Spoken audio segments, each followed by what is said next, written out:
If you go to your fridge or maybe your medicine cabinet right now, there is a very good chance you have a plastic bottle or a tub of yogurt in there. Oh, absolutely. Almost everyone does. Right. And it's probably claiming it can do the impossible. We're talking about, promises to cure your anxiety or boost your sluggish immune system or Yeah. clear your skin up all by feeding you microscopic living creatures, which of course, is probiotics. It is a massive claim. And I mean, when you actually step into the world of the human microbiome, into gut health and these microorganisms, the diagnostic and treatment landscape is incredibly murky. Yeah, it's not straightforward at all. Exactly. It is not like fixing a broken bone where you look at an x-ray, you see a jagged line, and you know exactly what to do. The microbiome is vast, it's largely unseen, and deeply, deeply complex. Well, welcome back to the Deep Dive Learner. Today, we are taking a microscope to that $41 billion global industry. 41 billion. It's wild. It is.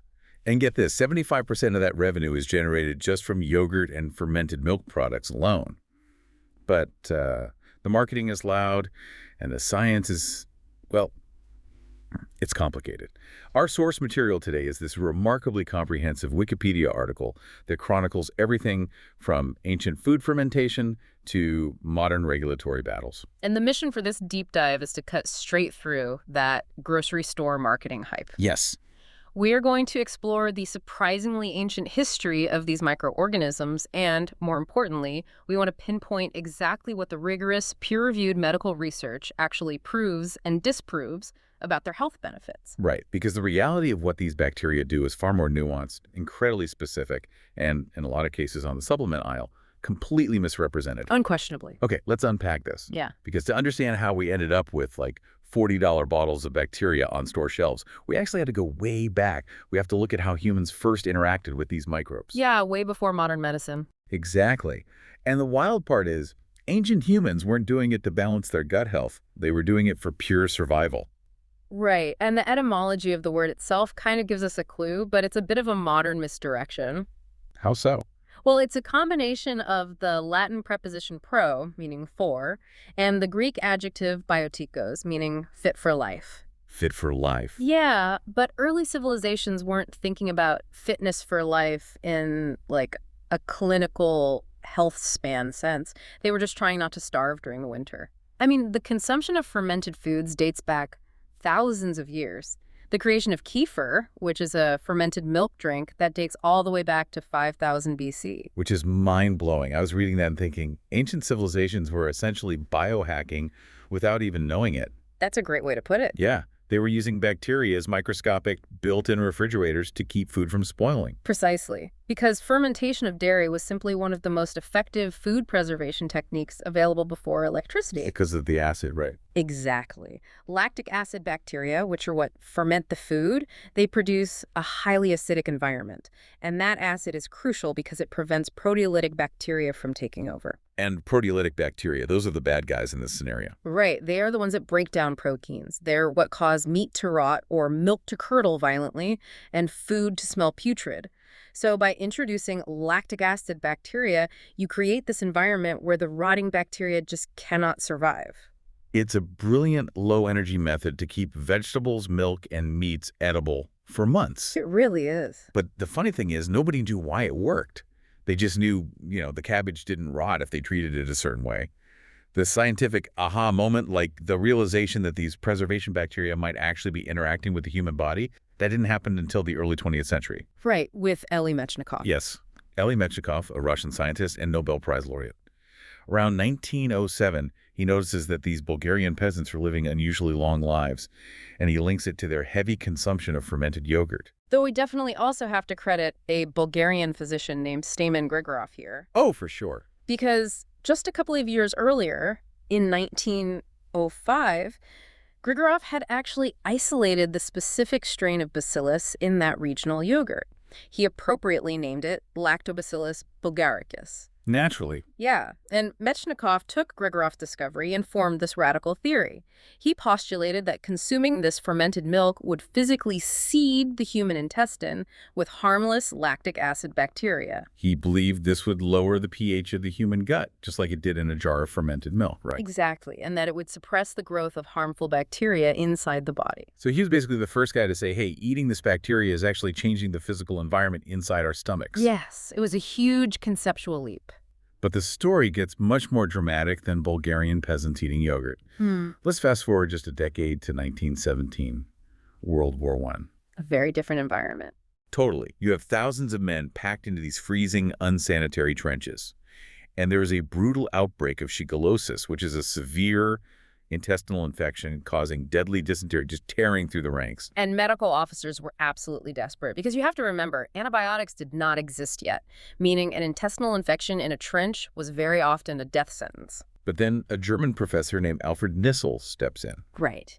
Nissl noticed one specific soldier who, despite being entirely exposed to the outbreak, miraculously wasn't getting sick. Which is crazy. So Nissl took a leap.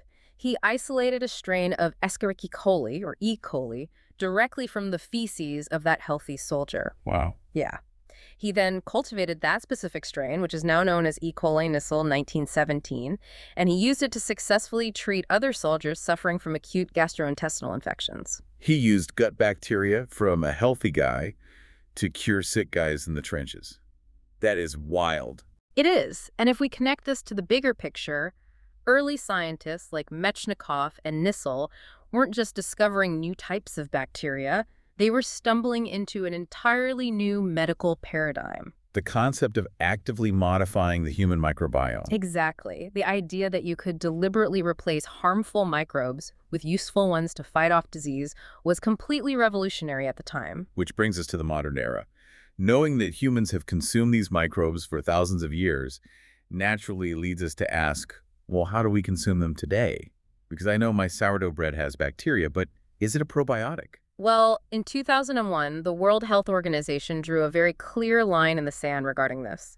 They defined probiotics specifically as live microorganisms which, when administered in adequate amounts, confer a health benefit on the host. Live microorganisms, that's the key right there. They have to be alive when they enter your body. Absolutely. Dead bacteria don't count. You can find them naturally in foods fermented by lactic acid bacteria. This includes pickled vegetables, sauerkraut, and kimchi. I love a good kimchi. It's great. And kimchi, for example, is packed with Leuconostoc, Vicella, and Lactobacillus species. You also find them in soy products like tempeh and miso, and of course dairy products like yogurt and kefir. But let's be honest, most people today aren't relying on a daily bowl of sauerkraut for their health. They're buying supplements. Oh, definitely. And this is where the modern marketing machine really leans into the numbers game. When you look at a probiotic bottle, the dosage is measured in CFUs, or colony-forming units. That just means the number of viable living microorganisms in a single dose. Right. Usually you see somewhere between 1 and 10 billion CFUs per dose. Now, as a consumer, my instinct is, if 10 billion CFUs is good, isn't 50 billion better, why shouldn't I just buy the absolute highest number on the shelf to get my money's worth? What's fascinating here is that more does not equal better when it comes to the microbiome. Really? Yeah, it is actually one of the most common misconceptions that supplement companies exploit. Flooding your system with a massive number of CFUs can actually cause severe unintended digestive discomfort. We're talking intense bloating, gas, and diarrhea. The manipulation of your gut microbiota is highly complex. Effectiveness is entirely about introducing the right specific strain for your specific biological issue, not just sending in a massive indiscriminate army of random bacteria. And even if you do buy that bottle promising 10 billion CFUs, you might not actually be getting 10 billion. The whole live and active culture's ecosystem is incredibly fragile. But fragility cannot be overstated. Take the Live and Active Culture seal given by the U.S. National Yogurt Association. I've seen that on tubs at the store. Right. To earn that seal, refrigerated yogurt only needs to contain 100 million cells per gram at the time of manufacture. Wait, at the time of manufacture? Not at the time I actually eat it. Correct. The survival of these probiotics is heavily dependent on storage temperature and time. So they're dying on the shelf. Basically, yeah. Multiple clinical studies have shown that if these bacteria are left at room temperature, so around 25 degrees Celsius, the number of viable probiotics drops dramatically. Over 90 days at room temperature, the live count can decrease by 5 to 6 logarithmic units. Which means what, exactly? To put that in plain English, Yeah. a population of millions of living bacteria drops down to virtually nothing. You are left with a microscopic graveyard of empty cells. Here's where it gets really interesting. I was thinking about this when preparing for this deep dive. Buying probiotics based on the label is kind of like buying concert tickets for a massive 100-piece symphony orchestra. Okay, I like this analogy. Right. You pay top dollar for the full symphony. Yeah. But because they were left out in the sun at room temperature, by the time the show actually starts, 99% of the musicians have quit and gone home. You're left with one guy playing the triangle and a very tired cellist. That is exactly the biological reality. Unless the product is strictly maintained at a refrigerated 4 degrees Celsius, remarkable viability loss occurs. So if the bacteria are this fragile and half of them are dead before you even open the bottle, how are these companies legally allowed to print such massive health promises on the box? Regulators have actually started asking that exact same question, haven't they? Oh, they definitely have. Global regulators have essentially realized that the $41 billion industry is operating like the Wild West, and they are cracking down hard. Good. In Europe, the European Food Safety Authority, or EFSA, has taken a notoriously strict line.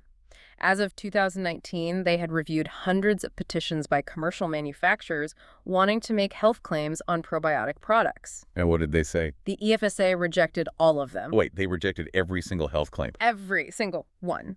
The authority stated there was simply insufficient evidence for a cause and effect mechanism. Wow. Yeah. The manufacturers couldn't definitively prove the bacteria in their specific yogurt or pill were actually responsible for the claimed health benefit. The European Commission went so far as to place a blanket ban on even printing the word probiotic on packaging. They banned the word itself. They did. They argued that just seeing the word probiotic inherently misleads consumers. It tricks the buyer into assuming an unproven health benefit is being provided just by the presence of the word.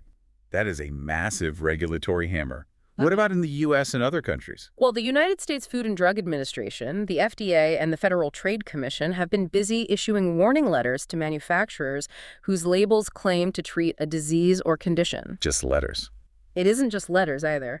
The FTC actually coordinated a massive $21 million fine across 39 different state governments against a major manufacturer for deceptive advertising regarding their yogurt and probiotic dairy drinks. $21 million. That's a real wake-up call. Definitely. And Canada has also tightened the reins, legally requiring government-approved health claims for specific live microorganisms on food labels. You're probably hearing this, learner, and thinking, okay, Europe banned the word, the FDA is handing out multi-million-dollar fines. Is this whole supplement aisle just snake oil? This raises an important question, and it requires some critical thinking regarding how products are labeled in general. In the U.S., the FDA largely classifies probiotics under the designation GRAS, which stands for Generally Recognized as Safe. Right. This is a crucial, often misunderstood distinction. It means the FDA has evaluated these microorganisms and determined that, for the general healthy public, eating them is not going to hurt you. So they're safe. Safe, yes. But being safe provides absolutely zero guarantee that they actually do what the marketing copy on the box claims they do. They won't kill you, but they might just be a very expensive placebo. So what does this all mean? Yeah. Since regulators have stripped away the marketing hype, what does the rigorous peer-reviewed medical science actually support? Because fixing diarrhea from antibiotics, that makes intuitive sense. You're replacing what the drugs killed. But surely a gut pill can't do much for actual severe diseases, right? Actually, there is very powerful life-saving science here, but it is entirely strain-specific. Let's look at the antibiotic-associated diarrhea you just mentioned. When a child takes antibiotics, it wipes out the bad bacteria causing their ear infection, but it also carpet bombs the good bacteria in the gut, leading to severe diarrhea. Right. Treatment with specific probiotic formulations, like Lactobacillus rhamnosus or Saccharomyces boulardii, which is actually a type of friendly yeast rather than a bacteria, by the way, has been proven to successfully repopulate the gut and reduce the severity of that diarrhea. Okay, so repopulating the gut works, but what about those severe diseases? This is where the mechanism gets incredible. In premature infants, there is a life-threatening intestinal disease called necrotizing enterocolitis. That sounds awful. It is. The gut wall of a premature baby is highly permeable and fragile. Bad bacteria can easily cross that barrier, causing the tissue to literally die or necrose. Oh, yeah. Clinical studies show that administering specific probiotics acts as a defense force. The good bacteria crowd out the bad pathogens, they bind to the intestinal wall, and they actually fortify the mucosal barrier. Like microscopic bouncers. Yes. And this mechanism lowers the risk of the disease and the associated mortality by more than 50% compared to controls. Cutting mortality by 50% in premature infants. I mean, that's not a yogurt commercial. That's frontline medicine. It truly is. We also see strong data for ulcerative colitis, where patients receiving specific probiotic supplements were 73% more likely to experience disease remission. 73%. That's huge. Huge. And probiotics can also be highly effective in treating bacterial vaginosis. Women have a natural population of lactobacillus in the vagina. When that gets out of balance, harmful bacteria take over. Right. Administration of specific hydrogen peroxide-producing strains acts almost like microscopic bleach factories. They create an acidic environment that is completely toxic to the invading pathogens, safely normalizing the vaginal pH. Okay, so antibiotic diarrhea, premature infant gut defense, ulcerative colitis, and bacterial vaginosis. Those are massive scientifically backed wins. But what about all the other stuff on the labels, like the asthma cures, the mood boosting, the perfect skin? That is exactly where we enter the realm of the inconclusive. Despite what you read on wellness blogs, claims regarding probiotics treating asthma, lowering cholesterol, significantly improving depression, or clearing up acne, they lack substantial, high-quality clinical evidence. So the marketing is ahead of the science. Far ahead. For example, probiotics are commonly marketed to breastfeeding mothers to prevent eczema in their children. However, the American Academy of Dermatology explicitly states they do not recommend probiotics for treating established atopic dermatitis due to wildly inconsistent evidence. We also need to talk about the dangers. Because earlier you mentioned the FDA says they are generally recognized as safe, but that's for the healthy general public. For some populations, swallowing billions of live bacteria is actually a terrible idea. It can be fatal. If you have a severely lowered immune system, short bowel syndrome, a central venous catheter, or cardiac valve disease, consuming these live bacteria can result in bacteremia or fungemia. This means the live bacteria or yeast don't stay in your gut. They cross over and infect your bloodstream. Once in the blood, they can trigger sepsis, an extreme immune response that can easily lead to organ failure and death. That is terrifying. There was also a stark warning in the research regarding pregnancy, wasn't there? Yes, a massive Cochrane systematic review looked at probiotic use during pregnancy. It found absolutely no good evidence that probiotics reduce the risk of gestational diabetes. Okay. But it did find compelling evidence that taking them increased the risk of preeclampsia, which is a dangerous blood pressure condition. Because of that mechanism, the review explicitly advised against using probiotics during pregnancy. That really brings home the fact that these are live, active organisms, not just harmless inert vitamins. You can't just take a random stomach probiotic and expect it to cure a skin issue. And you certainly shouldn't take it if your immune system is compromised. Exactly. And this highlights the rigorous scientific guidelines that legitimate medical researchers use, which are vastly different from what supplement marketers use. For a probiotic to be medically recognized, it has to meet 4 non-negotiable criteria. Okay, what are they? First, it must be alive when administered, capable of surviving the harsh stomach acids. Second, it must have undergone controlled evaluation in reproducible human studies to document a specific health benefit. So no guessing. No guessing.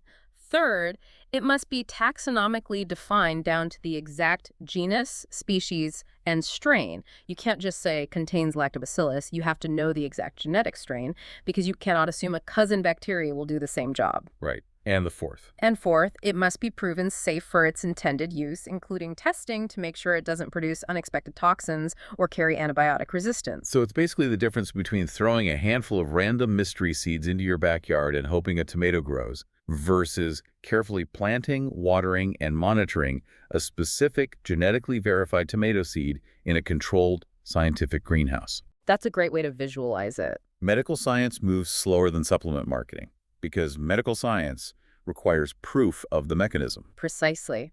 And as we look to the future, the research is shifting. Scientists are trying to figure out how to microencapsulate these bacteria so they aren't destroyed by stomach acid before they even reach the intestines.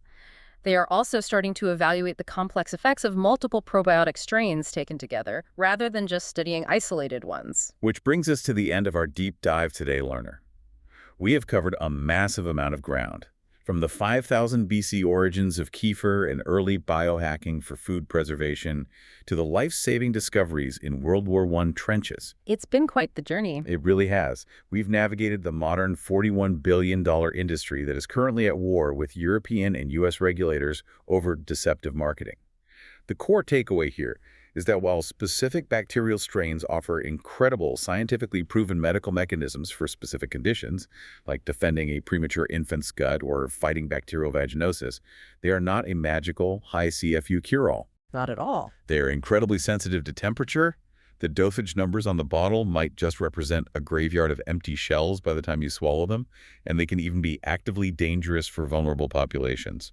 It's an evolving, complex landscape. And I want to leave you with one final thought to mull over, building on that idea of researchers moving toward multiple strain formulations. Okay. Sure. The human gut is not a simple empty tube. It is a vast, complex ecosystem containing tens of thousands of different microbial species, all constantly interacting, competing, and cooperating with each other. Tens of thousands. So as you consider the marketing of a pill that contains just one or two strains of bacteria, ask yourself, is taking a pill with just a couple of strains like dropping a single species of fish into a massive polluted ocean and expecting that one fish to clean the entire body of water? It highlights just how much we still have to learn about the microscopic universe inside us. We are truly just scratching the surface of how to responsibly interact with it.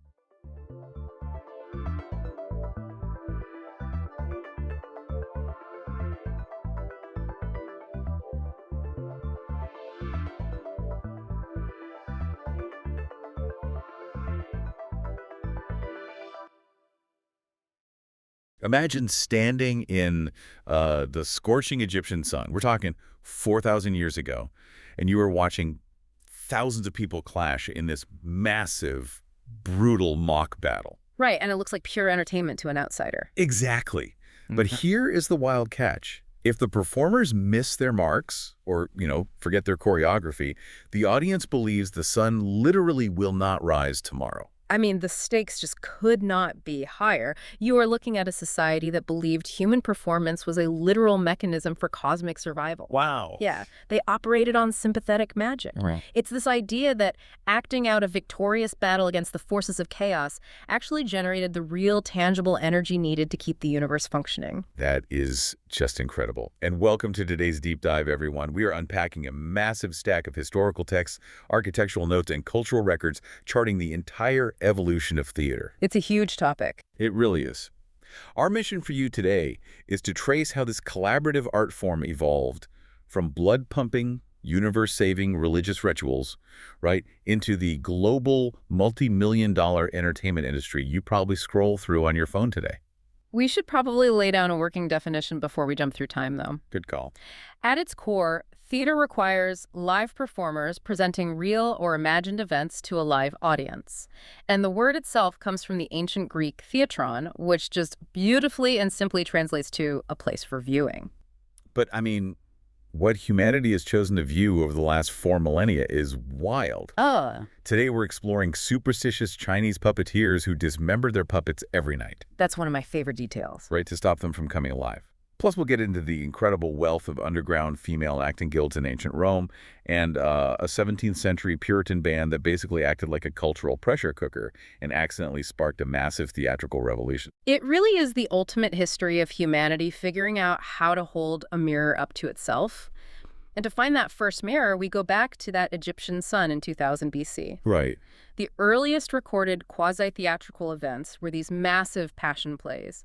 The Abydos Passion Play, for instance, reenacted the death and resurrection of the god Osiris. Yeah, I was reading through the source texts on these scripted events like the Triumph of Horus, and they weren't just loose pageants. No, not at all. They included specific acting notes and musical cues. They were often performed during a pharaoh's jubilee, and the entire goal was to symbolically rejuvenate the pharaoh's divine power. They dramatized the sun god Ra battling the serpent Apophis just to ensure cosmic order. And that integration of performance and civic duty, that's a thread that carries right over into ancient Greece, specifically Athens, between the 6th and 4th centuries BCE. Okay, set the scene for us there. Well, theater, as we recognize it in the West, was born out of festivals honoring Dionysus, the god of wine, fertility, and ritual madness. Ritual madness. I love that. And the scale of these Greek festivals, I mean, it completely shatters our modern concept of going to a play. Oh, absolutely. They carved these massive, semicircular auditoriums directly into the hillsides. We're talking about acoustic marvels that could seat 10,000 to 20,000 people. Which is a huge chunk of the population. Right. And the content was rigorously categorized. You had tragedy, comedy, and my personal favorite, the satyr play. Ah, the satyr play. Yeah, which was this bizarre tragicomedy featuring a chorus of drunken, mythical forest creatures. But attending these Dionysian festivals, it's important to note, it was not a Friday night leisure choice. It was a mandated civic responsibility. Wait, mandated? Like legally? Yes, it was deeply intertwined with politics, law, and religious devotion. You were expected to be there actively evaluating the rhetoric of the playwrights and participating in the shared emotional catharsis of the entire city-state. Okay, let's unpack this, because I want to make sure we truly grasp the vibe here. It's easy to compare this to modern-day jury duty, but that sounds so incredibly boring. Right, it wasn't a chore in that sense. It was more like being mandated by law to attend a multi-day masked arts and music festival where the fate of your city's soul was on the line. That captures the energy perfectly. And because the rhetoric, the actual words of the playwright, was the most critical part of that civic dialogue, clear delivery was paramount. So how did they pull that off for 20,000 people without microphones? Well, the actors, who were exclusively men, by the way, wore these massive stylized masks, and they had to project complex poetry to that huge crowd. The mask itself actually acted as a primitive megaphone. That's brilliant. It is. But the physical exertion required from the actor was closer to an Olympic athlete than a modern movie star. I'm struggling to see the leap from there, though. Like, we have theater as this sacred, high-stakes civic duty on a Greek hillside. Yeah. How do we get from that intense purity to the commercial mass entertainment industry we know today? Because it clearly didn't stay a religious festival forever. For that massive shift in philosophy, we look to the empires that consumed and repurposed the art form. When the Romans conquered Greece and encountered their drama around the 3rd century BC, they stripped away the civic obligation. Oh, interesting. Yeah, and they leaned entirely into mass commercial appeal. So they looked at a slow-burn Greek tragedy and essentially said, needs more action. Pretty much. By the time of the Roman Empire, they had ditched the traditional Greek chorus, which, used to slow down and interpret the action for the audience, and they added constant musical accompaniment. They fully embraced street theater, right? Yeah. Acrobatics, juggling, broad, fast-paced situation comedies. It was sensory overload designed for a sprawling, diverse empire, but the most fundamental shift Rome made was changing who was allowed to hold power on stage. Because unlike Greece, ancient Rome permitted female performers. Yes, finally. While a lot of them were relegated to dancing or singing in mime shows, a minority of highly skilled actresses performed speaking roles and achieved staggering wealth and fame. They really did. The sources mention a specific acting guild called the Societe Mime.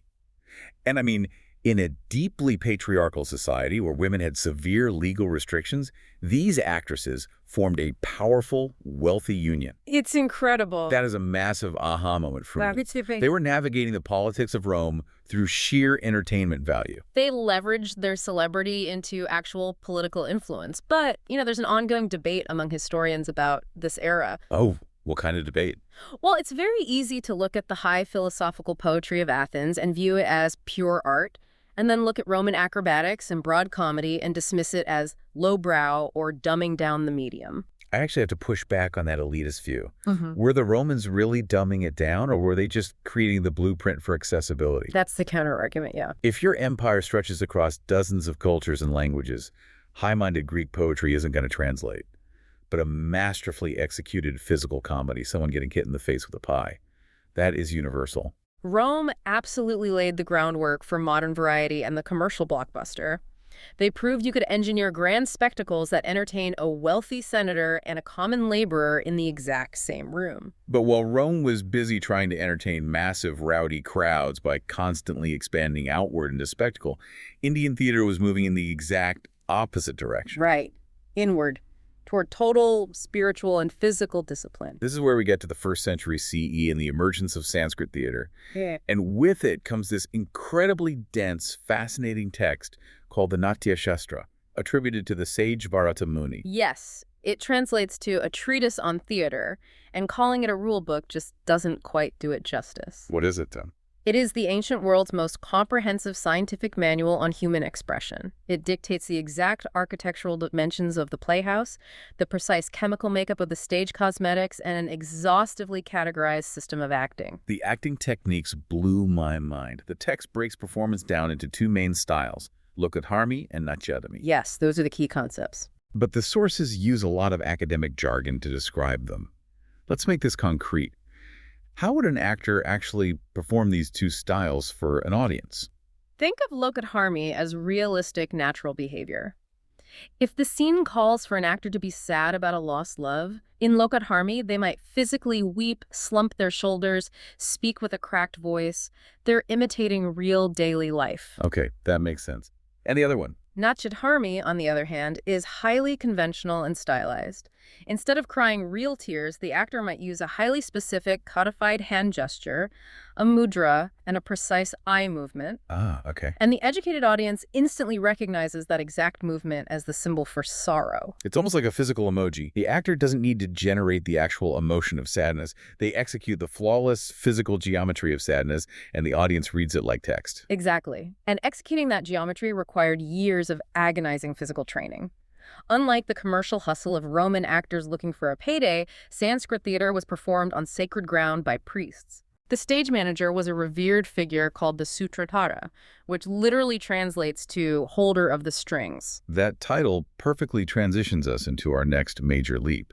Because while the West and India were obsessively focused on what the live human body could achieve, other cultures realized the human body was actually a massive limitation. It really is, if you think about it. Right. If you want to depict a god transforming into a dragon and flying across the sky, a human actor is going to look ridiculous trying to do that on a wooden stage. To bypass those physical limitations, we move into the realm of shadows and special effects. Yes. During China's Tang Dynasty, which was famously dubbed the Age of 1,000 Entertainments, we see societies finding magical mediums to project their grandest myths. By the subsequent dynasty of Empress Ling, shadow puppetry had emerged as this highly engineered, recognized form of theater, and you had 2 distinct, brilliant styles, right? You did. The Cantonese puppets were larger, built with thick leather to cast dark, substantial shadows. And the control rods were attached perpendicular to the puppet's head, so the audience couldn't see the mechanics of how it was moving. Contrast that with the Pekingese puppets, which were smaller, delicate, and entirely translucent. The artisans crafted them from the thinnest belly leather of a donkey, tanned it until it was almost clear, and painted it with vibrant, translucent dyes. That's amazing. And their rods ran parallel to the body so they wouldn't cast a disruptive shadow. Think about the sensory experience of an 11th century audience member. You're sitting in the dark, watching vibrant, glowing, colored light project, sweeping fantasy adventures, flying demons, and magical transformations onto a massive screen. It's mesmerizing. That translucent donkey leather shadow puppet was basically the invention of CGI. It was the IMAX of its day. I love that analogy. It allowed human imagination to outpace human physics, and we see this immense power harnessed globally. Right, not just in China. Exactly. In Indonesia, wayang kulit, which are leather shadow puppets, performed massive multi-night Hindu epics. And in the medieval Islamic world, intricate puppet theater was used alongside live passion plays. The Tazia, right? Yes, the Tazia. It was used to vividly reenact complex religious history without violating visual taboos about depicting certain figures. But with that kind of visual magic comes a very real psychological weight. My absolute favorite detail from our source texts is the superstition held by the Chinese shadow puppeteers. Oh, this is so good. When the show was over for the night, they didn't just toss the puppets in a trunk. They meticulously dismantled them. They removed the heads from the puppet bodies and stored them in a fabric-lined book, while the bodies were stored in a completely separate book. The prevailing belief was that if you left a fully assembled puppet in the dark, it would come to life. It perfectly illustrates how much innate power they believed this art form held. When you create a human shape, give it movement, give it a voice, and project it to an audience, well, it becomes a vessel. It's not just leather and rods anymore. Exactly, it has a spirit. And that profound, undeniable power of theater, its ability to influence crowds, mirror societal anxieties, and stir up empathy, has always terrified authorities. Oh, big time. Which brings us to what happens when a government decides the mirror is just too dangerous to exist. We are jumping to early modern Europe, 1642 in England. The Puritans are consolidating political power, and they view the theater not just as lowbrow entertainment, but as a literal breeding ground for sin, disease, and rebellion. A total threat to society. Right, so they don't just censor the scripts, they drop a nuclear bomb on the industry, they completely ban live theater and order all London playhouses to be dismantled or shuttered. It was an apocalyptic blow to what had been a booming cultural economy. The actors were so desperate they actually published a protest pamphlet in 1643 mourning the banishment of their profession. Wow. For nearly 2 decades, during the Puritan interregnum, the English stage went entirely dark. But here's the thing about trying to legislate human nature away. It never works. It acts like a cultural pressure cooker. Yeah. You put a heavy lid on people's desire to gather and share stories, and the steam just builds and builds. And eventually it pops. When the pressure finally releases, it explodes. In 1660, Charles II returns from exile in France, reinstating the monarchy during the Restoration, and he brings theater back with an absolute vengeance. The pent-up demand completely revolutionized the physical and social dynamics of the art form overnight. How so? Well, before the ban, theaters like Shakespeare's Globe were round, open-air, democratic spaces where the audience surrounded the stage. During the Restoration, theaters moved indoors. Okay. They introduced linear stadium seating that all faced a single frame stage adorned with intricate perspective scenery. And the architecture itself was designed to reinforce political power. Who gets the absolute best seat in the house? The king. Naturally. His royal box was placed dead center, at the exact mathematical vanishing point of the painted scenery. Every other seat in the house had a slightly skewed view. That's a fascinating detail. Just like how a modern algorithm is designed to curate a feed that makes you feel like the center of the universe, Restoration architecture literally centered the king's perspective as the only perfect reality. The physical space changed, but Charles II also demanded a radical change to the personnel. He officially mandated that women play female roles on stage, Legally ending the centuries-old practice of young men playing women in drag. Exactly.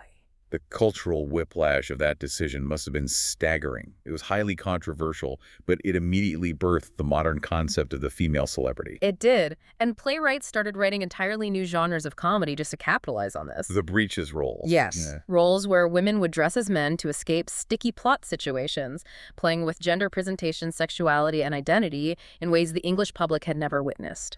All of this sudden, explosive theatrical freedom terrified conservative thinkers.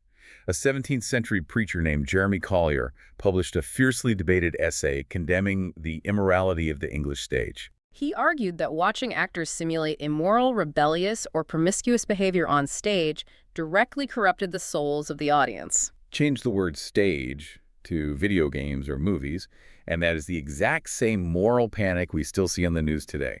Does violent or explicit fake media cause real-world violence? We have been having the exact same argument since the 1600s. Because the underlying mechanism is still a mystery. As theaters became grander indoor spectacles and acting became a celebrated, highly paid profession, philosophers began to seriously dissect the mechanics of make-believe.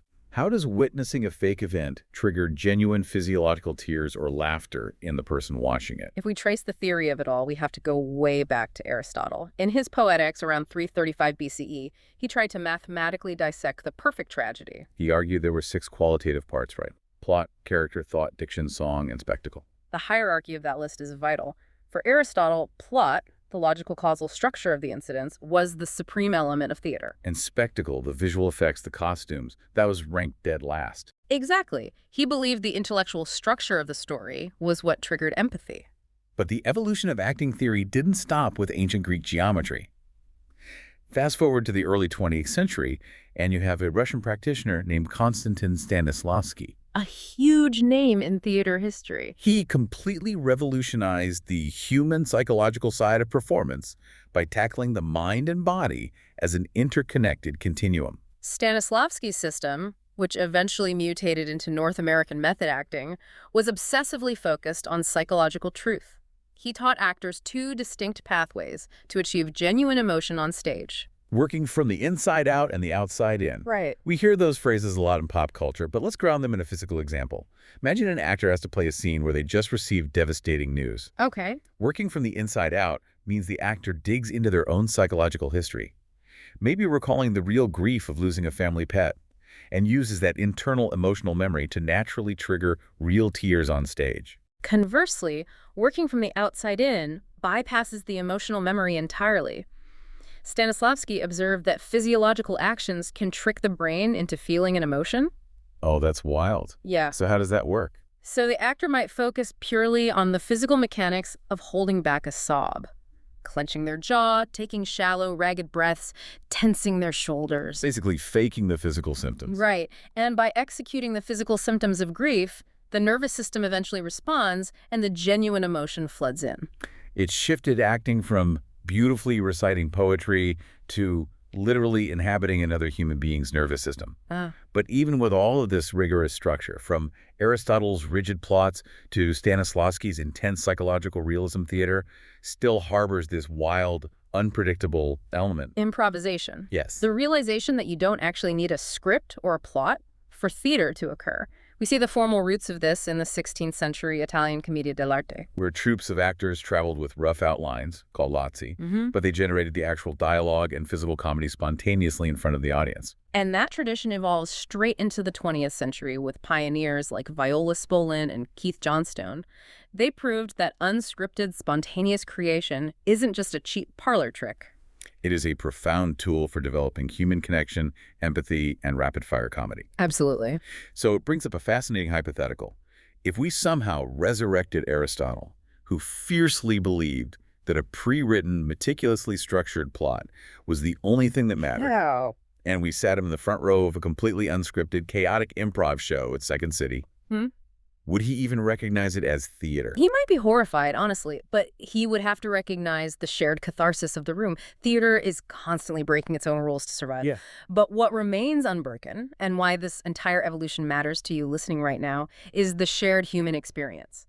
Every time you binge a prestige streaming drama, laugh out loud at a sitcom, or find yourself captivated by a public speaker, you are experiencing the direct, refined result of 2,500 years of collaborative stagecraft. It is a massive, unbroken chain of empathy. Today, we've traveled from the cosmic, sun-saving mock battles of ancient Egypt to the highly codified physical emojis of Indian Sanskrit theater. We've covered a lot of ground. We really have. We've seen how Chinese shadow puppets invented the first immersive special effects, how a Puritan band accidentally weaponized celebrity culture, and how theorists from Aristotle to Stanislavski have spent centuries trying to decode the exact mechanism of why watching fake events makes us feel real, undeniable emotions. It is an overwhelming timeline, but every single era points back to our fundamental, desperate need to gather together and tell stories to make sense of the dark. But before we let you go, there is one final, totally contradictory concept buried in the source texts, and it completely shatters everything we just concluded about the necessity of a shared communal experience. You're talking about the concept of the closet drama? Yes.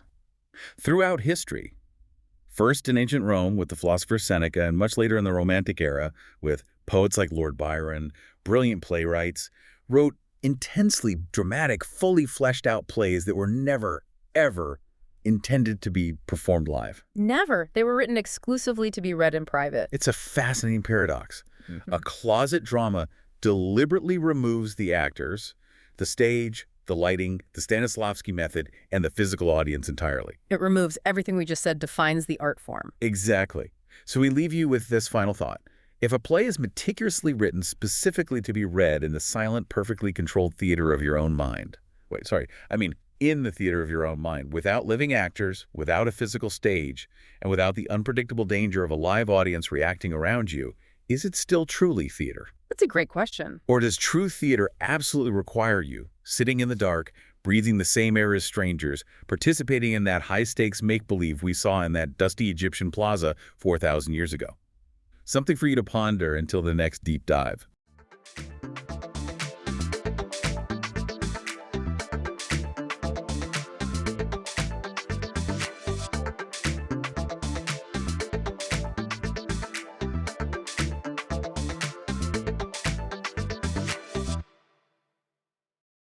Imagine for a second that you possess a website, just a simple domain name. Right, just a standard URL. Yeah. But this specific website is so potent, so inherently disruptive that it absolutely terrifies the world's most powerful governments. Oh, without a doubt. Imagine a single digital Dropbox that alters a U.S. presidential election, triggers cascading global diplomatic crises, and ultimately results in its founder being targeted by literal CIA assassination plots. It sounds like a movie script. It really does. Welcome to the Deep Dive. We are incredibly glad you're here with us today because the stack of notes we have in front of us outlines a story that is wilder, darker, and honestly more complex than any spy thriller you could ever pick up. It truly is. And to really understand the sheer unprecedented scale of this story, we have to look at our source material for today. We are pulling from a massive, incredibly detailed, continuously updated Wikipedia archive, one that documents the entire chaotic history of Wikileaks. It's a huge document. Massive. And I want to be clear right from the start, this isn't just some dry timeline of document dumps. What we are looking at is a real-time chronicle of a fundamental structural shift in how power, secrecy, and information operate in our modern digital age. Exactly. And our mission today is to explore that entire arc. We're going to track the meteoric rise of this platform, the world-shaking leaks that made them a household name almost overnight. Literally overnight. Yeah, and the bitter, almost Shakespearean internal mutinies that tore them apart from the inside, plus the intense legal and financial fallout that followed. There's so much ground to cover. It really is. This is the definitive story of the most famous and infamous whistleblowing platform of the 21st century. Okay. Let's unpack this. To really grasp what WikiLeaks became and why it was so revolutionary, we have to transport ourselves back to its origin. Right. The year is 2006. The founder, Julian Assange, along with this really eclectic mixture of international journalists, Chinese dissidents, mathematicians, and hardcore technologists. A real motley crew. Exactly. They set out with a goal that was revolutionary, but elegantly simple. They were looking at the history of whistleblowing.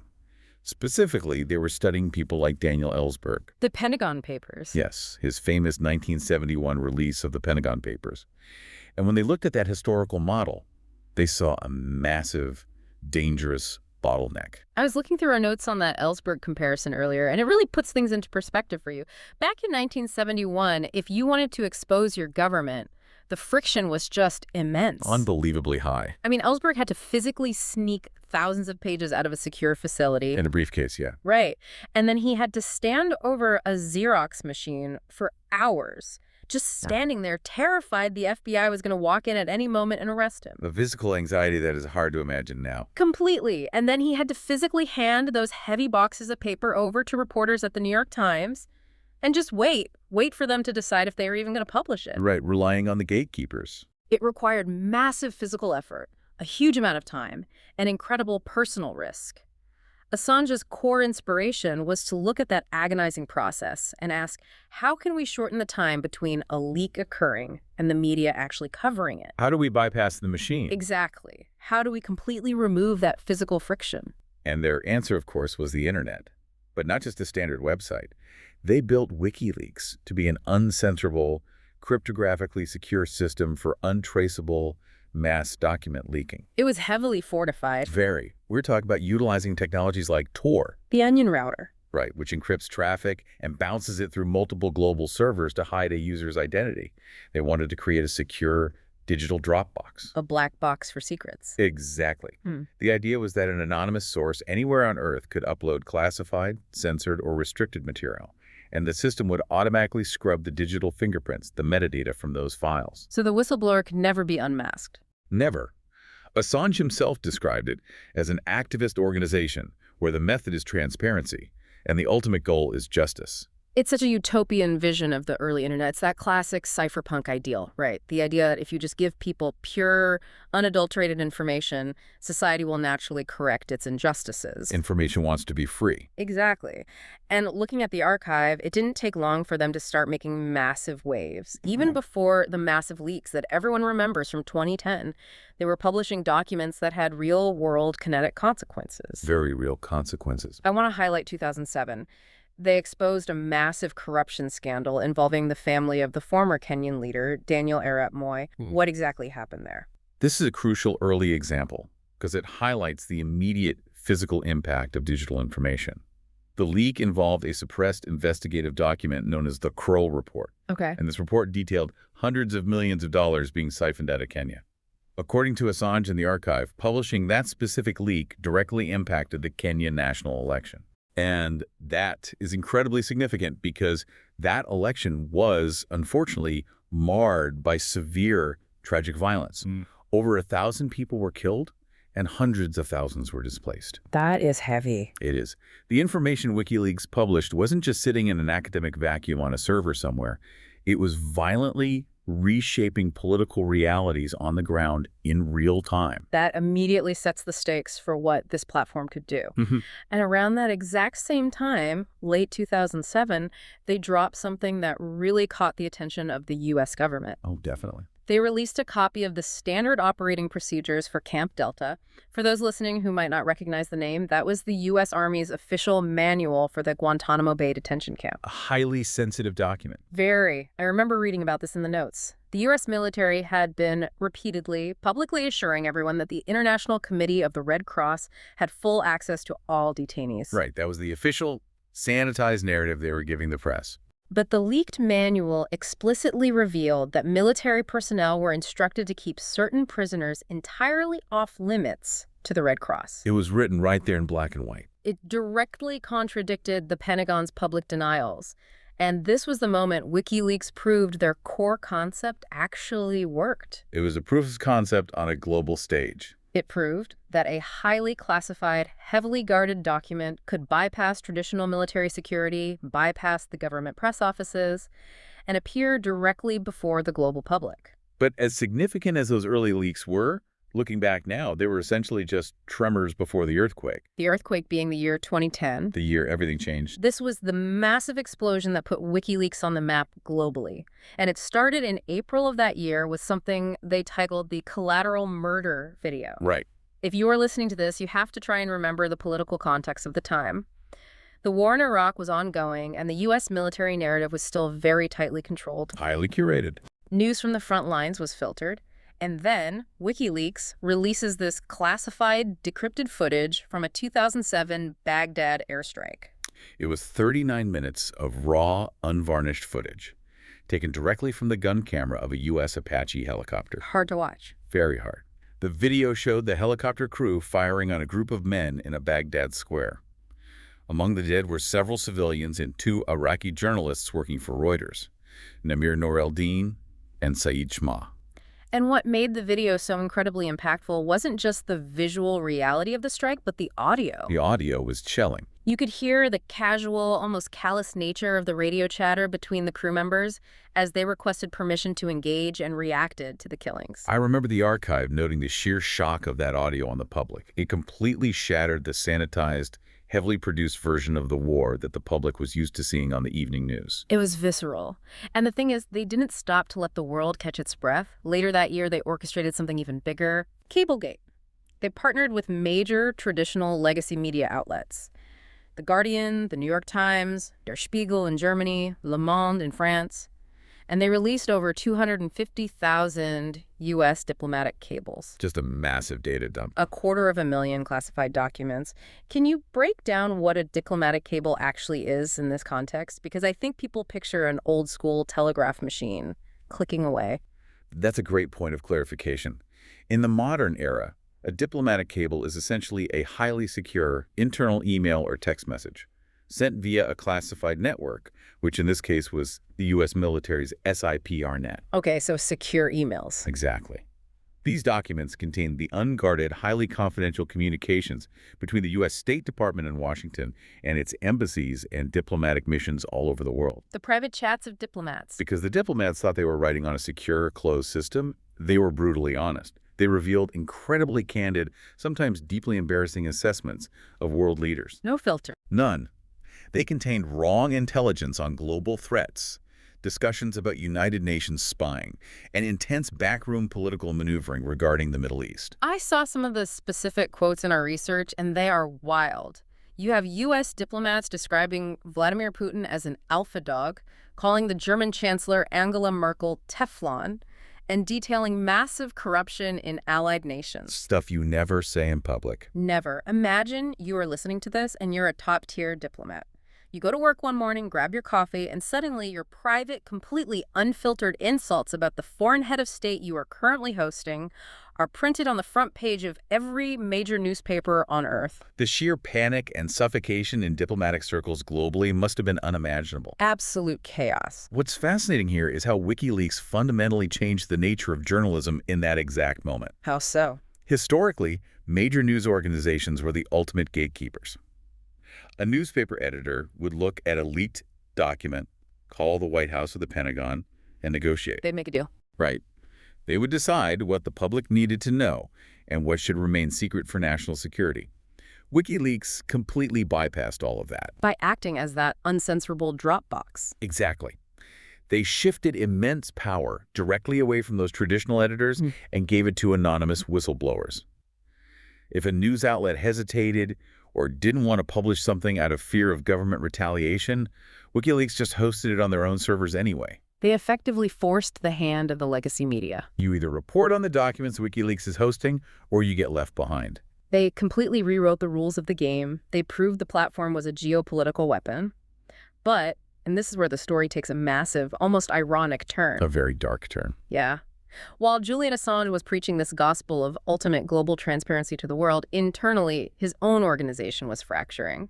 We're moving into this era of mutiny. It is a classic, deeply human paradox. As the external pressure mounted and the global spotlight became blinding, the internal structure of WikiLeaks began to collapse. The pressure cooker exploded. By late 2010, right at the height of their fame, there was a full-blown mutiny. Key members of the core team were increasingly unhappy with Assange's management style, but specifically, they were clashing over how he handled redactions. Okay, let's define that. Redaction is the process of removing sensitive, identifying information like the names of local informants from documents to protect them from retaliation before publishing, right? Correct. Because earlier that year, they had published the Afghan war logs, and some staff felt Assange was being incredibly reckless. Just dumping raw data. The archive notes that he was accused of not redacting enough material to protect innocent lives on the ground. And this internal dissent led to a massive breaking point with Daniel Domscheit-Berg. He's a big player. Very big. He was the German spokesman for WikiLeaks, basically Assange's top lieutenant and public face in Europe. He argued that the organization had developed a structural problem, that Assange was acting like a dictator, and that the finances lacked the very transparency they demanded from others. The irony. He said he could no longer take responsibility for the potential human cost. But Domscheit-Berg didn't just resign, give a polite interview, and walk away. He took drastic, crippling action. He burned the bridge. Completely.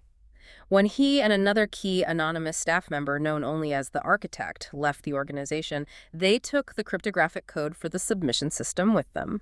Which broke the Dropbox. But far more significantly than that, Domscheit-Berg copied and then permanently deleted over 3,500 unpublished whistleblower communications from the primary WikiLeaks servers. It was a massive blow. When I was reading the source material, this detail absolutely blew my mind. We are talking about an 18-gigabyte collection of unreleased, highly sensitive leaks. And the archive tells us this wasn't just random internet spam. Do you have the list of what was actually in that deleted cache? I do, and the contents are staggering. The deleted files included the U.S. government's entire no-fly list. With the whole thing. It included massive internal leaks regarding Bank of America. It held insider information detailing 20 different neo-Nazi organizations and U.S. intelligence intercept information for over 100 internet companies. All of it permanently wiped from the servers. It's just gone. Unbelievable. Dom Scheitberg claimed he did this because he no longer trusted Assange's security protocols. He stated he deleted the files permanently to ensure the sources are not compromised by what he viewed as Assange's increasingly erratic handling of data. Regardless of his stated ethical motives, the operational impact was devastating. It crippled WikiLeaks' ability to accept new submissions for years. Think about the profound irony here. The very system designed to protect whistleblowers from the world's most powerful intelligence agencies was ultimately sabotaged and gutted from the inside out by the very technologists who helped build it. And the irony gets even wilder. Because while all this internal civil war is happening, the organization's leadership is demanding absolute, unquestioning loyalty. Absolute control. Here's where it gets really interesting. Critics began pointing out a massive, glaring hypocrisy. The source archive explicitly notes that people working for WikiLeaks were reportedly required to sign sweeping, incredibly strict non-disclosure agreements. Yes, these NDAs supposedly covered all conversations, conduct, and material related to the organization. It effectively gave Assange sole dictatorial power over disclosure. And the reported financial penalty for non-compliance for breaking this NDA was staggering. It was 12 million British pounds. A mind-boggling sum for an activist group. 12 million pounds. Think about that for a second. You have an organization whose entire public identity, whose fundamental reason for existing on the internet was to force powerful institutions to be completely transparent. To end all secrecy. They believed there should be no secrets. Yet they were rabidly legally protecting their own inner workings and utilizing million-pound corporate legal threats to limit the accountability of their own leadership. You can absolutely see why former supporters in cypherpunk started to feel deeply disillusioned. It highlights the extreme, almost unbearable tension between their public mission and their operational reality. But even as they were fighting this vicious internal war over ethics and control, the external world was closing in fast. The walls were shrinking. The empire, so to speak, was striking back. And the governments of the world realized something important. You don't necessarily have to arrest someone to stop them. You just have to go after their lifeblood. The money. You go after their funding. The banking blockade. I was reading about this, and it feels like a turning point in internet history. A total paradigm shift. Following intense public pressure from the U.S. State Department, who were openly characterizing WikiLeaks activities as illegal and dangerous, the world's major financial institutions just cut them off. Synchronized. Almost overnight, PayPal, MasterCard, Visa, and Bank of America all suspended WikiLeaks merchant accounts. They essentially made it technologically impossible for the public to donate money to the organization through any normal, accessible channels. I mean, how do private companies just decide to shut someone off like that? That is exactly why this is such a profound moment in the digital age. It demonstrated the immense, unchecked power of private infrastructure companies to restrict speech and access. Without a trial. Notice what didn't happen here. There was no formal court order. There was no legal conviction against WikiLeaks at that time. These private corporations financially choked a media organization through what you might call extra-legal public-private partnerships. The government hints? The Corporations Act. The government essentially signaled its displeasure, and the corporate sector fell in line.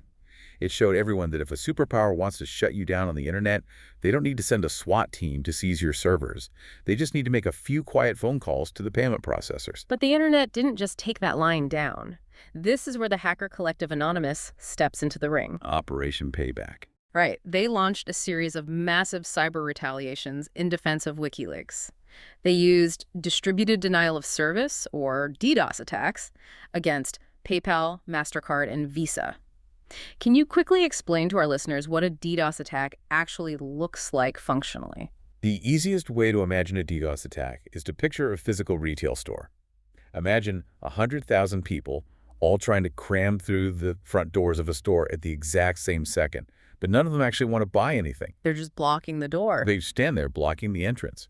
Legitimate customers can't get in, and the store essentially ceases to function. Okay, I see. In the digital world, Anonymous hijacked thousands of computers to flood the servers of Visa and MasterCard with so much bogus traffic and automated requests that their systems became completely overwhelmed and crashed. It was an all-out, decentralized cyber war over the free flow of information and money. It really was. And while WikiLeaks officially stated they weren't affiliated with Anonymous and didn't coordinate these attacks, it didn't really matter in the eyes of the public. It highlighted how WikiLeaks had transcended being just a publisher. They were an icon. They had become a symbol. They were a lightning rod for anti-establishment, pro-transparency activists globally. But that reputation, that pristine status as an impartial cypherpunk advocate for ultimate truth, was about to be severely tested. Which brings us to the absolute crucible of the organization's history, the 2016 U.S. presidential election. Yeah. Now, before we dive into this segment, we need to establish some ground rules based on our source archive. Very important. We are looking strictly at what the Wikipedia archive documents. We are not here to take any political sides, endorse any specific candidate, or validate the various hacking allegations as absolute, objective truth. Right. Our goal is simply to unpack the events, the data released, and the controversies exactly as they are recorded in the historical record. Yeah, that is a very important distinction, and I appreciate you setting that boundary. So, keeping that strictly in mind, what happened in 2016? Chaos. WikiLeaks stepped directly into the center of one of the most contentious, polarized elections in American history. Over the summer and fall, they released a massive trove of emails from the Democratic National Committee, the DNC. And later, a massive cache of emails from Hillary Clinton's campaign manager, John Podesta, who had fallen victim to a phishing attack. The release of these emails had massive, immediate political ramifications. The DNC emails, for example, showed internal communications suggesting that the party's national committee, which is fundamentally supposed to remain neutral during a primary race, had effectively acted as an arm of the Clinton campaign. Right, actively discussing strategies to undercut the insurgent campaign of Bernie Sanders. Furthermore, the Podesta emails revealed transcripts of Clinton's highly paid private speeches to Wall Street banks, which her campaign had previously refused to release.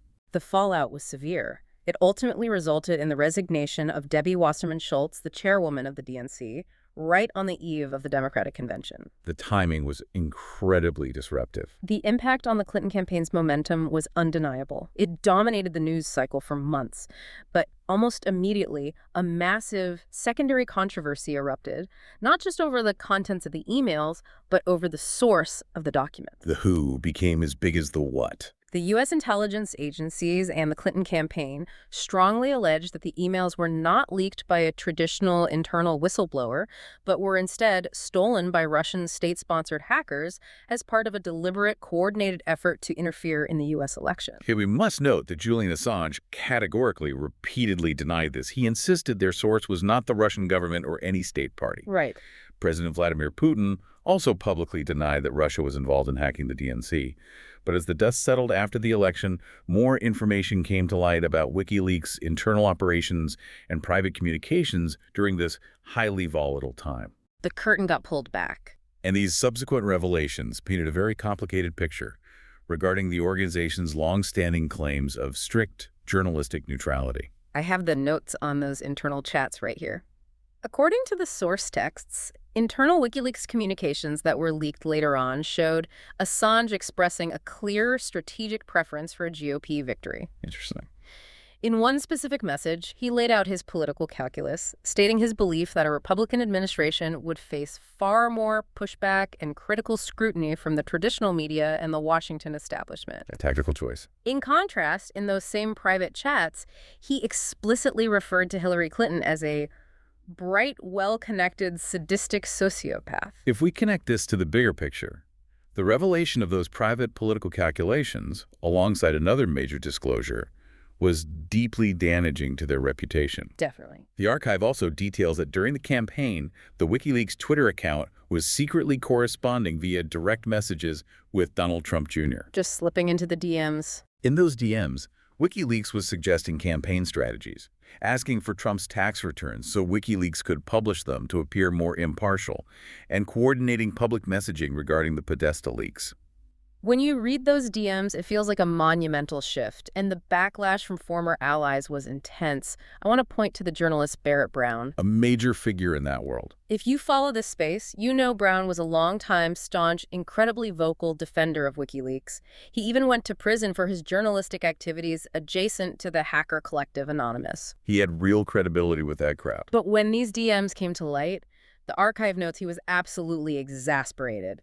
He heavily criticized Assange, pointing out the massive hypocrisy of WikiLeaks complaining publicly about being smeared as a pro-Trump outfit while secretly acting as a political consultant for Donald Trump Jr. in private. It ruined the illusion of impartiality. Brown argued that Assange had fundamentally transitioned from exposing government wrongdoing to acting as a covert partisan political operative. It is a stark, fascinating reminder of the immense difficulty of maintaining true neutrality when you possess information that can literally tip the scales of global power. It's too much power for one group. The 2016 election fundamentally altered WikiLeaks' legacy. It alienated a massive portion of their original left-leaning cypherpunk support base while simultaneously attracting a completely new set of political allies who had previously called for Assange's execution back in 2010. The political whiplash is crazy. But even amidst this swirling, toxic political controversy, WikiLeaks was preparing for another massive collision with the U.S. intelligence apparatus. Yes, and this brings us out of the election and into 2017 with a release code named Vault 7. The big one. This is a pivot back to their roots, but on steroids. If 2010 was the year they exposed the military and the diplomats, 2017 was the year they went directly after the spies. Right at the heart of the CIA. Vault 7 was an unprecedented, massive leak of the CIA's internal documentation detailing their highly classified global hacking arsenal. The capabilities revealed in Vault 7 were exactly the kind of thing that triggers deep public paranoia. It wasn't just abstract code on a screen. The documents detail how the CIA had developed zero-day exploits, malware, viruses, and remote control systems that could compromise everyday consumer electronics. The stuff in our homes. We're talking about specific tools with names like Weeping Angel, which was co-developed with British intelligence. Weeping Angel. Weeping Angel gave the CIA the ability to hack into smart TVs, specifically Samsung models, make it appear as though the TV was turned off, and then use the television's built-in microphone as a covert listening device in a person's living room. That is just deeply unsettling. The leak also detailed capabilities to take control of modern car computer systems and bypass encryption on everyday web browsers and operating systems. Imagine you're sitting on your couch, your TV is off, and you realize it might be recording everything you say. It's terrifying. It was a direct, devastating blow to the CIA's cyber warfare capabilities because it essentially handed the blueprints of their most expensive digital weapons over to the public. And by extension, foreign adversaries. Right, and the agency's reaction was absolutely furious. They didn't just issue a standard press release complaining about the leak. They fundamentally legally changed how they categorized WikiLeaks. A huge legal shift. Mike Pompeo, who was the CIA director at the time, gave a speech where he officially designated WikiLeaks as a non-state hostile intelligence service. We have to pause on that phrase because that specific terminology is legally and operationally profound. Breaking it down, what does that actually mean for them? By labeling them a hostile intelligence service, the CIA was essentially arguing that WikiLeaks was no longer protected by the First Amendment as a journalistic enterprise or a media publisher. They stripped their media shield. Instead, the government was declaring that WikiLeaks should be treated with the same aggressive, covert tactics used against an enemy spy agency like Russia's FSB or China's MSS. And with that new designation came shockingly aggressive covert proposals. This is undoubtedly one of the most chilling details in the entire archive. Following the Vault 7 leaks, while Julian Assange was living under political asylum inside the tiny Ecuadorian embassy in London, the CIA actually discussed plans to kidnap or even assassinate him. It sounds like a Bourne Identity plot. They also drew up operational plans to spy on various associates of WikiLeaks across Europe, sow discord among its members, and covertly steal their electronic devices. It completely reveals the absolute extreme stakes of this information war.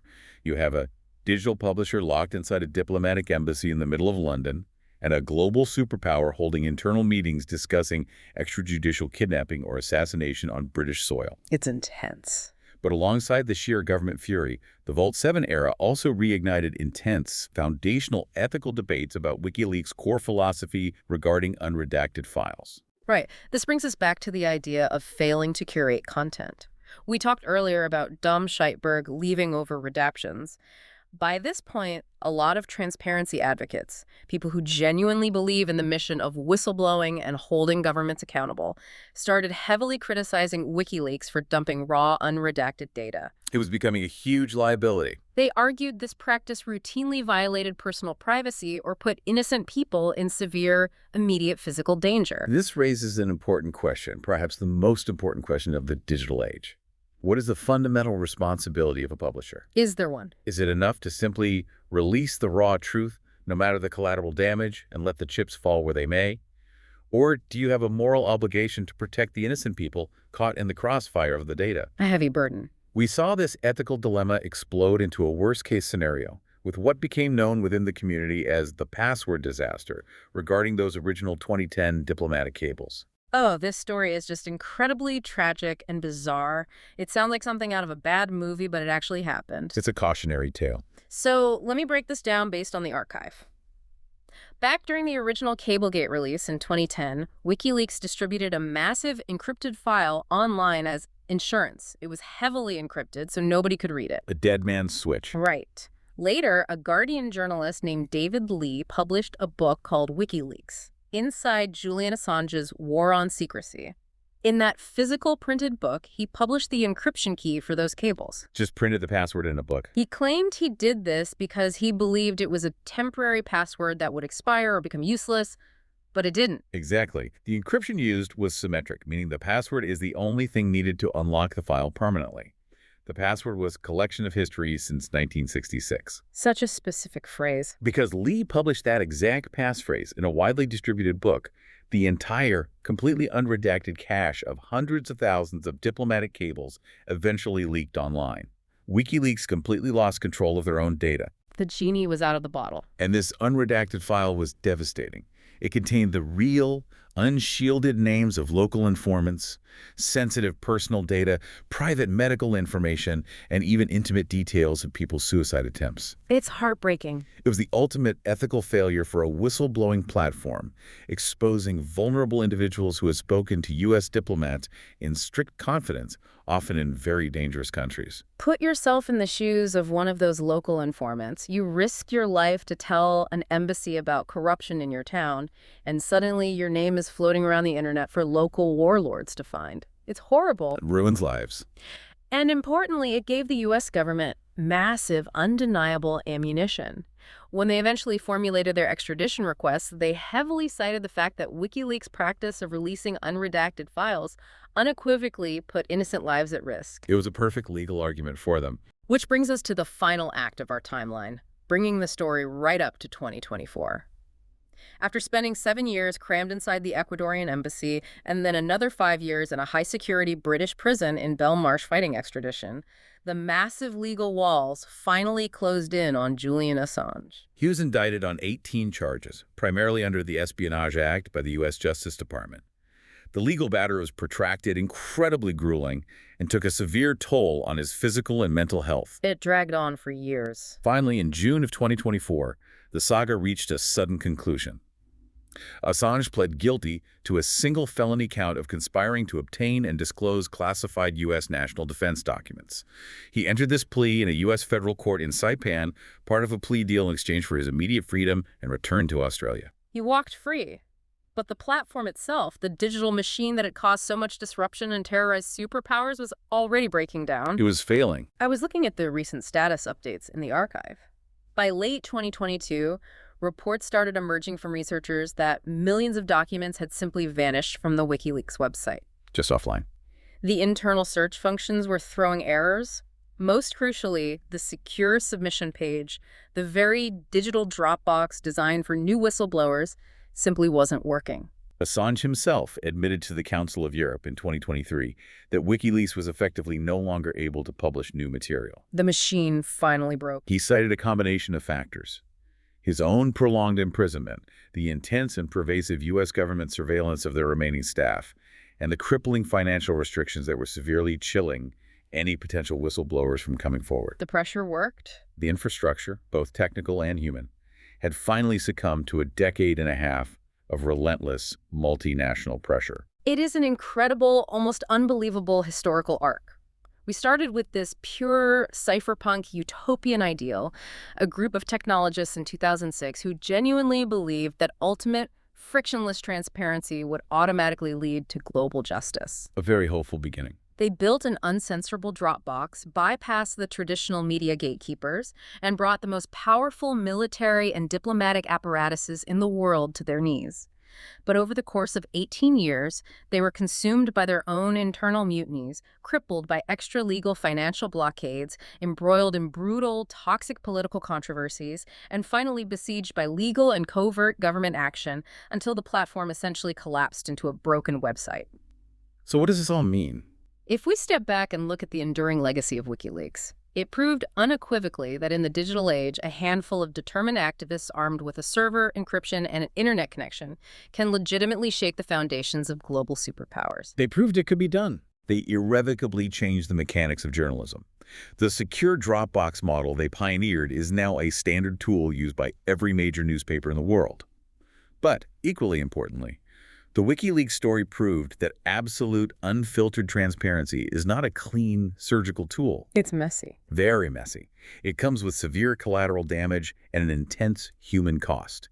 It showed us that when you bypass all the traditional gatekeepers, you also lose the institutional safeguards.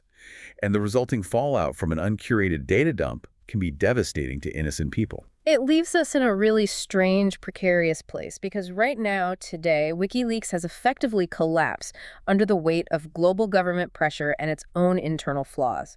The infrastructure is gone, there is a massive void where they used to be, and I want you, the listener, to think about this as we wrap up. It's a sobering thought. If another massive, world-altering injustice is happening right now, a new illegal war, a massive corporate environmental crime, a sprawling surveillance program, and someone wants to expose it tomorrow, who will those whistleblowers turn to? Where do they go? The legacy media is still cautious, and the ultimate Dropbox is broken. And after witnessing the total, systematic, multi-decade destruction of WikiLeaks and the immense personal toll on its founder, will anyone out there be brave enough or crazy enough to try and build the next one?